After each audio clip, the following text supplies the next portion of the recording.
નમસ્કાર મિત્રો, આજના વિડીયોની અંદર આપણે ખૂબ ગુણકારી અને ઘણી એવી બીમારીઓની અંદર આપણને રાહત આપી શકે એવી વનસ્પતિ વિશે વાત કરીશું. તો આ વનસ્પતિ જે છે એનું નામ છે મિત્રો, સૌથી પહેલાં તો જાણી લઈએ. એનું નામ છે મિત્રો ફાલસા.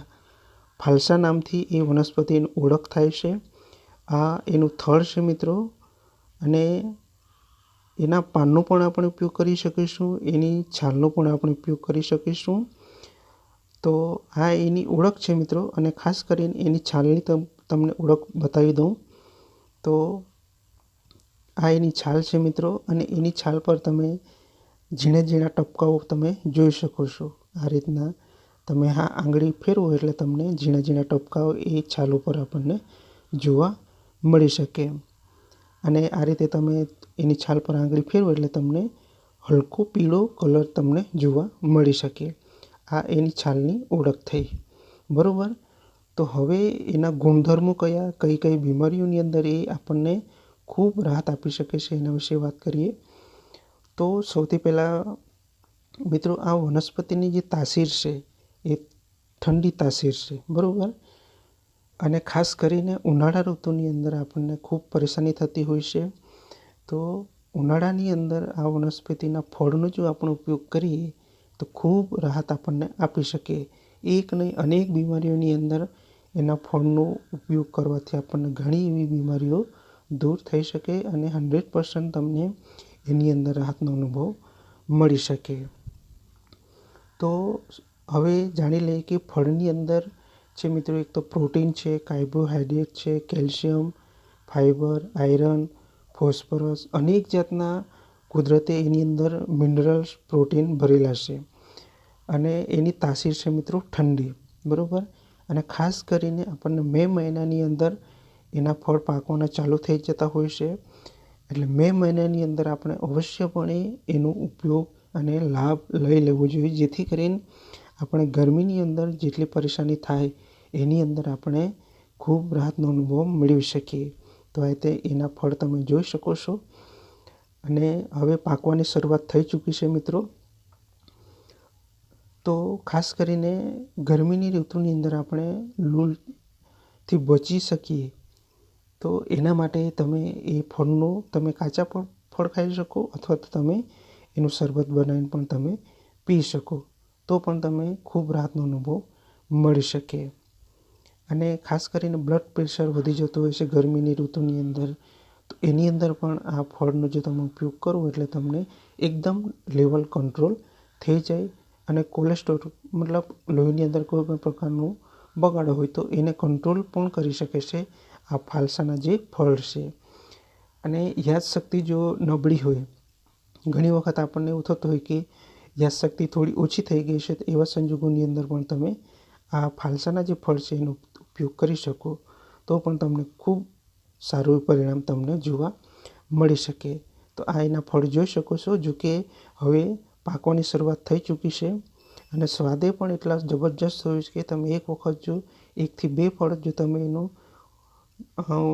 સેવન કરો એટલે તમને એકદમ જબરજસ્ત એનો ટેસ્ટનો અનુભવ તમને મળી શકે. તો એની તાસીર છે મિત્રો ઠંડી, એટલે કે આપણને માની લો કે ઉનાળા ઋતુની અંદર કોઈ કારણસર ગરમીના કારણે ઉલટી થાય, ગભરામણ થાય, તાવ પણ આવી શકે, તો એવા સંજોગોની અંદર પણ તમને ખૂબ આરામ મળી શકે આ ફાલસાના ફળનું તમે સેવન કરો તો. અને લોહીની અંદર કોઈ પણ પ્રકારનો બગાડ હોય તો એ લોહી શુદ્ધ કરવાનું પણ કામ આ ફાલસા કરે છે. એસિડિટીની અંદર પણ તમને ખૂબ રાહતનો અનુભવ મળી શકે. ખાસ કરીને ઉનાળાની અંદર આપણને એસિડિટી વધી જતી હોય છે ગરમીના કારણે, તો એની અંદર પણ તમે એનું સેવન કરી શકો.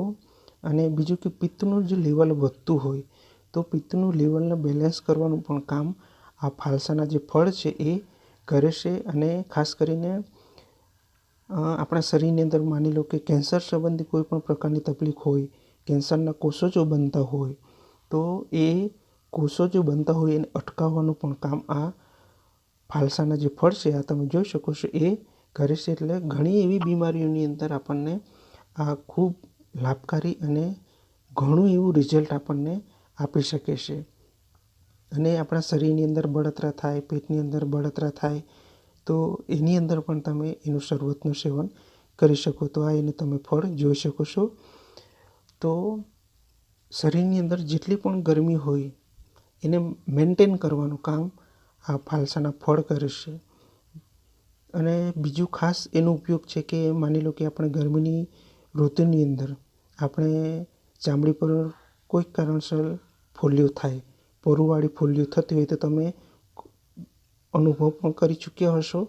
તો પોરુવાળી જો નાની નાની ફોલ્લીઓ થાય તો એવા સંજોગોની અંદર તમે આ ફાલસાના જે પાન છે ને મિત્રો, એની પેસ્ટ બનાવવાની, વાટી દેવાની, અને એ પેસ્ટ તમે એ ફોલ્લી ઉપર લગાવો, પોરુવાળી ફોલ્લી ઉપર, એટલે એ પોરું એક જ દિવસની અંદર સુકાઈ જાય અને 2 થી 3 દિવસની અંદર તમે એની ઝંઝટમાંથી તમે કાયમ માટે દૂર થઈ શકો. તો એના પાનનો પણ આપણે ઉપયોગ થાય છે મિત્રો. ખાસ કરીને એ ફોલ્લીઓ જો થતી હોય તો એની ઉપર તમે એની પેસ્ટ બનાવીને લગાવી શકો. અને તમને મળત્યાગની અંદર કોઈ કારણસર તકલીફ થતી હોય, કબજિયાત સંબંધી તકલીફ હોય, તો એની અંદર પણ તમને સારું એવું રિઝલ્ટ મળી શકે. તમારું પેટ પણ એકદમ સાફ સુથરું સાફ થઈ જાય. અને તમને યુરિનની સંબંધ કોઈ પણ પ્રકારની તકલીફ થતી હોય, બળતરા થતા હોય, યુરિન વારંવાર જવું પડતું હોય, તો તમે સવાર સાંજ આ ફળ છે એનું જ તમે સેવન કરી શકો, અથવા તો શરબત બનાવીને પણ તમે પી શકો. તો પણ તમને પેશાબ સંબંધી કોઈ પણ પ્રકારની તકલીફ હોય તો એની અંદર સારું એવું પરિણામ મળી શકે. અને ફાલસાના જે ફળ છે મિત્રો, એ ડાયરીની અંદર પણ એનો ઉપયોગ આપણે કરી શકીએ.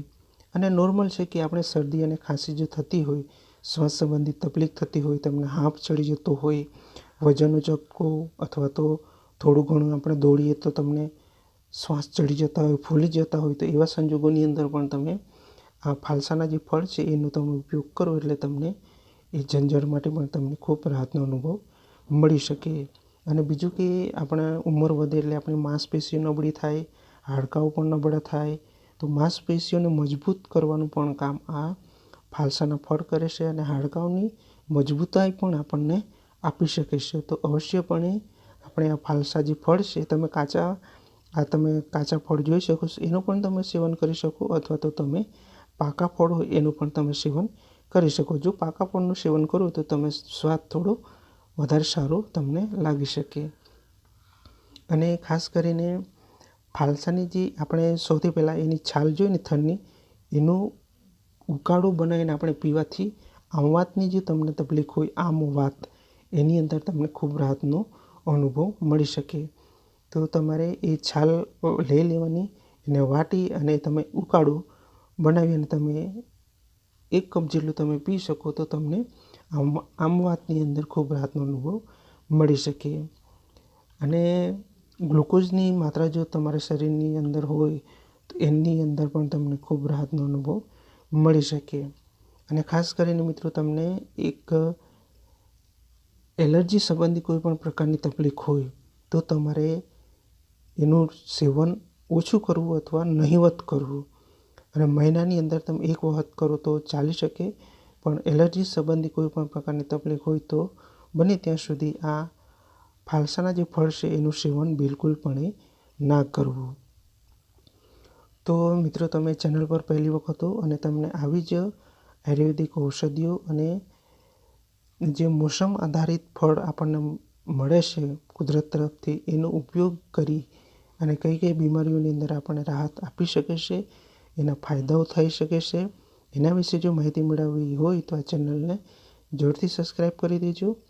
અને હવે એનું આ જે ફાલસાના જે ફળ છે એનું શરબત આપણે કઈ રીતના બનાવી શકીએ, તો તમારે 100 થી 200 ગ્રામ જેટલા ફળ લઈ લેવાના, પાકા ફળ. એની અંદર તમને 20 થી 25 ગ્રામ જેટલો દેશી ગોળ લઈ લેવાનો, અને સિંધો મીઠું લઈ લેવાનું 1 ચમચી જેટલું, અને શેકેલું જીરું 1 ચપટી. બસ એ મિક્સ કરી અને તમે એનું શરબત બનાવી તમે પીવો સવારે સાંજ, તો તમને ઉનાળા ઋતુની અંદર જેટલી પણ પરેશાની થતી હોય એની અંદર તમને ખૂબ રાહતનો અનુભવ મળી શકે. તો ઉનાળાની ગરમીથી પરેશાની આપણને બચવા માટે આ ફાલસાના જે ફળ છે એ કુદરત તરફથી આપણને મળે છે. ખાસ કરીને ઉનાળાની અંદર, મે મહિનાની અંદર એના ફળ આપણને જોવા મળે છે. તો અવશ્યપણે એનો ઉપયોગ કરવો જોઈએ. અને ઘણી એવી બીમારીઓની અંદર આપણને રાહત આપી શકે છે. તો મળીએ બીજા વિડીયોની અંદર. ત્યાં સુધી જય શ્રી કૃષ્ણ. રાધે રાધે.